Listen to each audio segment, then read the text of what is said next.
Bismillahirrahmanirrahim. Assalamualaikum warahmatullahi wabarakatuh. Alhamdulillahilladzi arsala rasulahu bil huda wa dinil haq liyudhhirahu 'alad dini kullihi wa kafa billahi syahida. Asyhadu an la ilaha illallah wahdahu la syarikalah wa asyhadu anna Muhammadan 'abduhu wa rasuluhu la nabiyya ba'dah. Allahumma shalli 'ala Muhammad wa 'ala alihi wa ashabihi ajmain. Segala puji dan syukur selalu kita panjatkan kepada Allah yang Maha Ghafur, Allah yang Maha Rahman, yang Maha Rahim. Berkat limpahan taufik, hidayah serta inayah dari Allah Subhanahu wa taala pada hari ini, di pagi yang cerah ini, di bulan Ramadan, kita semua masih bisa untuk selalu mendekatkan diri kepada Allah Subhanahu wa taala, menggunakan seluruh panca indera kita untuk beribadah kepada Allah Subhanahu wa taala. Salawat serta salam semoga kita limpahkan kepada baginda kita sebagai uswatun hasanah, sebagai suri teladan yang patut kita contoh, yaitu baginda Nabi besar Muhammad sallallahu alaihi wasallam, kepada para keluarganya, para sahabatnya, para pengikutnya, dan termasuk kita ini sampai kelak di akhir zaman. Amin ya rabbal alamin. Semangat pagi anak-anakku yang Bapak banggakan, ananda yang soleh dan solihah. Pagi ini insya Allah kita sedikit akan membahas ataupun membicarakan berkaitan dengan masalah fikih Islam. Fikih Islam tentunya adalah suatu ilmu yang tentunya sangat penting bagi kita, terutama di dalam pendekatan diri kita untuk beribadah kepada Allah Subhanahu wa taala. Kalau kita berbicara tentang masalah fikih itu adalah faqih. Secara lugah artinya adalah faham. Artinya seseorang yang mempelajari ilmu fikih itu nantinya akan bisa memahami terhadap hal-hal yang berkaitan dengan masalah ibadah ataupun di dalam agama Islam. Di dalam agama Islam, kalau kita lihat secara garis besar, hukum di dalam agama Islam itu ada 5. Yang pertama adalah wajib, yang kedua adalah sunnah, kemudian yang ketiganya adalah haram, yang keempat makruh, dan yang kelimanya adalah mubah. Wajib adalah suatu hal yang harus dilakukan, yaitu suatu pekerjaan yang apabila dikerjakan mendapatkan pahala, dan apabila kita meninggalkan terhadap perbuatan tersebut maka itu termasuk dosa. Itu yang dinamakan dengan wajib. Kemudian ada juga di dalam hukum Islam itu ada yang namanya sunnah. Sunnah itu anjuran, yaitu apabila kita melakukan pekerjaan itu maka berpahala, dan apabila kita meninggalkan terhadap perbuatan itu maka kita tidak akan berdosa. Itu yang kedua. Kemudian yang ketiga adalah haram. Haram itu adalah kalau secara hukum fikih itu adalah larangan keras, yaitu apabila kita melakukan pekerjaan itu maka hukumnya berdosa, dan apabila kita meninggalkan terhadap perbuatan itu maka kita termasuk orang yang mendapatkan pahala dari Allah Subhanahu wa taala. Itu hukum dari haram. Kemudian yang keempat itu ada yang namanya makruh. Makruh itu kalau kita artikan adalah larangan tidak keras ataupun lunak, yaitu suatu pekerjaan apabila kita mengerjakannya maka kita tidak akan mendapatkan dosa, dan apabila kita meninggalkan terhadap perbuatan tersebut maka kita akan mendapatkan pahala dari Allah Subhanahu wa taala. Kemudian hukum yang terakhir di dalam agama Islam itu adalah mubah. Mubah itu adalah yang boleh dikerjakan dan boleh ditinggalkan. yaitu suatu pekerjaan yang ketika kita dikerjakan tidak mendapatkan pahala ataupun dosa, apabila ditinggalkan pun kita tidak akan mendapatkan pahala dan dosa. Itu secara garis besar penjelasan berkaitan dengan hukum Islam. Ya, hukum Islam ataupun disebut juga hukum taklifi. Hukum boleh dikerjakan ataupun boleh ditinggalkan. Ananda yang soleh dan solihah, ketika kita berbicara tentang fikih ataupun fakih tadi, artinya bahwa kita dengan mempelajari ilmu fikih, maka kita bisa memahami terhadap hal-hal yang berkaitan dengan masalah ibadah kepada Allah Subhanahu wa Ta'ala. Di dalam ilmu fikih itu ada beberapa penjelasan ataupun materi-materi yang menjelaskan berbagai hal yang berkaitan dengan masalah ibadah. Di antaranya, kalau kita jelaskan secara global ataupun secara umum, di antaranya bahwa di dalam fikih ada yang namanya kitab ataupun bab toharoh ataupun bab bersuci. Kemudian ada juga yang keduanya adalah bab tentang sholat,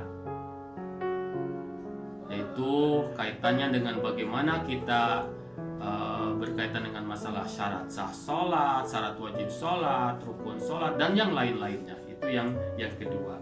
Kemudian ada juga yang berkaitan dengan masalah jenazah. Bagaimana hukum ataupun kewajiban kita terhadap jenazah. Di sana di dalam kitab jenazah dijelaskan berbagai hal, termasuk bagaimana cara kita melaksanakan terhadap orang yang meninggal ataupun orang yang meninggal dunia. Kewajiban kita sebagai seorang muslim untuk mengurus terhadap jenazah tersebut. Kemudian ada juga di dalam fikih itu ada kitab yang berkaitan dengan masalah zakat. Berkaitan dengan masalah zakat ataupun kewajiban seorang muslim ketika kita mempunyai harta misalnya, ataupun di bulan Ramadan ini ada zakat yang harus kita keluarkan, termasuk apa yang kita miliki itu ada syarat, ada kewajiban, ada rukunnya yang harus kita lakukan. Itu yang keempat. Kemudian ada juga bab tentang ataupun kitab tentang puasa. Ya, yang sekarang mungkin kita masih bulan Ramadan, ada hal ataupun puasa yang masih kita lakukan di bulan Ramadan ini.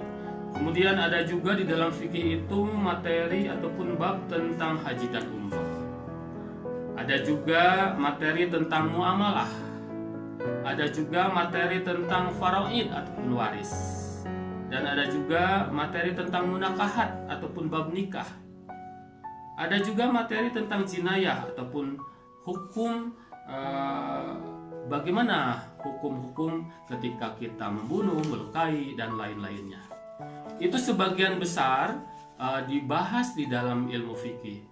Mungkin masih banyak ilmu-ilmu ataupun materi-materi yang berkaitan dengan masalah fikih, tetapi di sini hanya dijelaskan secara umum.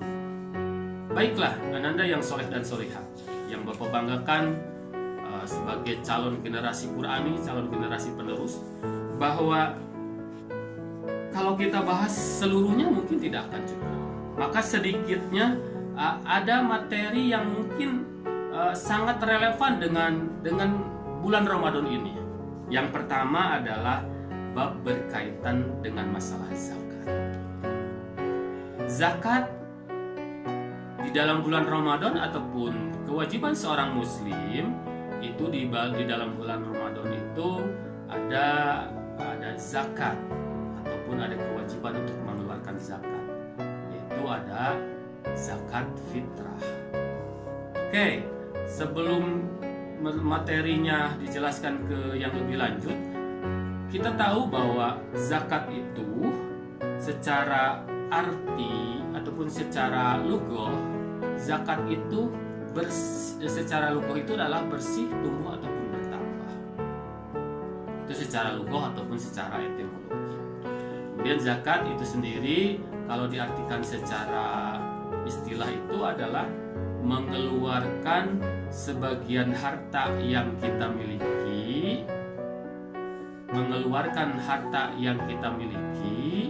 apabila harta tersebut telah mencapai nisab ataupun apabila kita mempunyai kelebihan-kelebihan di dalam harta tersebut. Itu diantaranya secara umum pengertian dari zakat itu sendiri. Secara garis besar, zakat itu ada dua, yaitu pertama zakat fitrah ataupun zakat yang berkaitan dengan diri kita. Itu zakat fitrah itu adalah zakat untuk zakat diri sendiri. Kewajiban yang harus dikeluarkan tiap 1 tahun sekali, yang harus dikeluarkan oleh seorang muslim, itu namanya zakat fitrah. Besarannya berapa? Yaitu 2,5 kg makanan pokok ataupun beras, atau setara dengan 3,1 liter kalau diliterkan. Atau kalau mungkin untuk saat ini diuangkan berdasarkan makanan yang kita makan berasnya. Mungkin kalau di kota Bandung secara mayoritas ditetapkan mungkin ada yang menjumlahkan ataupun dengan besaran uang adalah 30.000. Itu zakat fitrah. Dan kewajiban zakat fitrah itu adalah wajib bagi setiap orang. Wajib bagi setiap orang muslim, mulai dari anak kecil, bayi, ataupun sampai orang dewasa. Itu kewajiban dari zakat fitrah. Kemudian ada juga zakat mal, yaitu zakat harta. Zakat yang harus dikeluarkan dari harta-harta yang kita miliki, baik yang ada di rumah ataupun di luar rumah. Misalnya zakat harta pertambangan, diantaranya adalah emas, perak, kemudian mutiara. Ya, itu zakat diantaranya adalah zakat pertama, yaitu zakat yang mesti dikeluarkan oleh kita dengan jumlah nisabnya ataupun nisabnya adalah, kalau menurut satu pendapat itu adalah 93,6 gram, atau ada juga yang mengatakan 85 gram. Yang harus dikeluarkan berapa? 2,5% dari harta yang kita miliki. Itu zakat pertama. Kemudian ada juga diantaranya zakat profesi, zakat penghasilan. Ya, kalau kita misalkan sudah mendapatkan pekerjaan, kemudian punya penghasilan, maka wajib dikeluarkan. Setelah dikeluarkan dengan kebutuhan-kebutuhan pokok di dalam kehidupan kita. Yang dikeluarkan berapa persen? 2,5% dari penghasilan kita. Nah, nisabnya berapa? Nisabnya adalah setara dengan zakat pertambangan, atau setara dengan jumlah nisabnya zakat emas, yaitu 93,6 gram ataupun 85 gram. Dikeluarkan. Ya, kalau kita mendapatkan ataupun mempunyai penghasilan setiap bulan ada gaji, maka boleh kita mengeluarkannya tiap bulan ataupun mengeluarkannya tiap 1 tahun sekali. Itu diantara zakat. Ada juga mungkin zakat mal yang lain, itu misalkan zakat peternakan, kemudian zakat barang temuan, ya, kemudian zakat perdagangan. Ya, kalau kita misalkan usaha jual beli, maka tetap kita juga punya kewajiban untuk mengeluarkan adalah 2,5% dari kita berusaha ataupun berdagang. Keluarkannya kapan? Ya, setiap 1 tahun sekali. Ya, itu berkaitan dengan masalah zakat. Selanjutnya di dalam ilmu fikih itu sendiri ataupun di dalam materi ilmu fikih, ada juga kitab ataupun materi yang berkaitan dengan masalah puasa.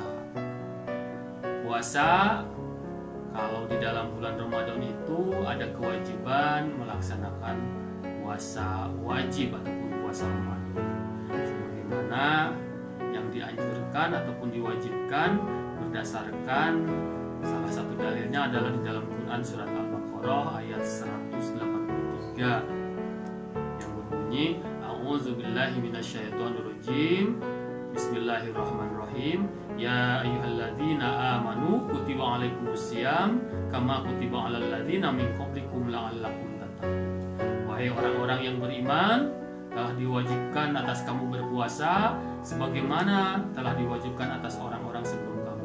La'allakum tattaqun, agar kamu sekalian menjadi orang yang bertakwa. Itu perintah kewajiban melaksanakan puasa di bulan Ramadan. Jadi, kalau yang namanya hukum wajib, maka puasa harus dilakukan. Kalau kita meninggalkan, maka kita berdosa.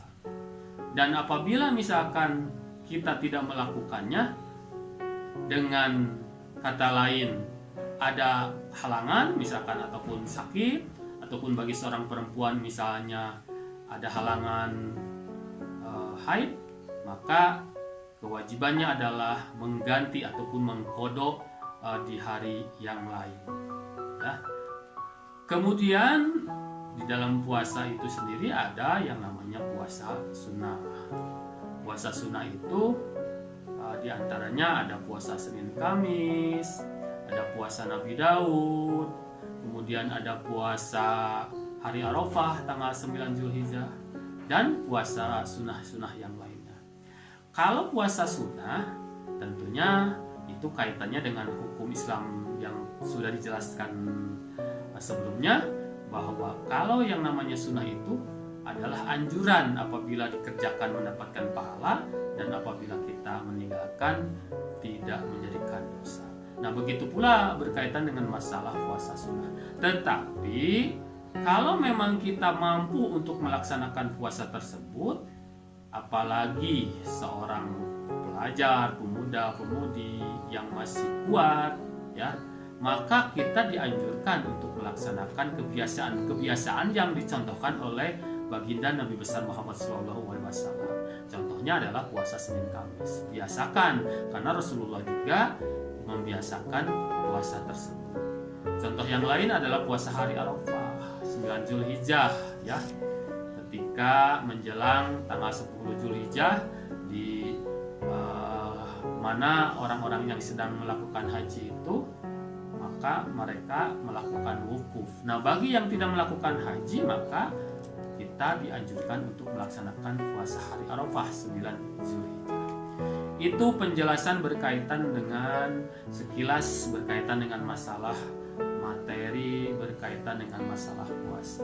Mudah-mudahan walaupun sedikit materi yang dijelaskan oleh Bapak, mudah-mudahan Ananda yang soleh dan solehah bisa mengambil hikmahnya, bisa mengambil materinya, dan bisa menjadikan suatu contoh untuk kita lebih giroh, lebih semangat lagi untuk mengkaji dan mengkaji berkaitan dengan masalah fikih itu sendiri.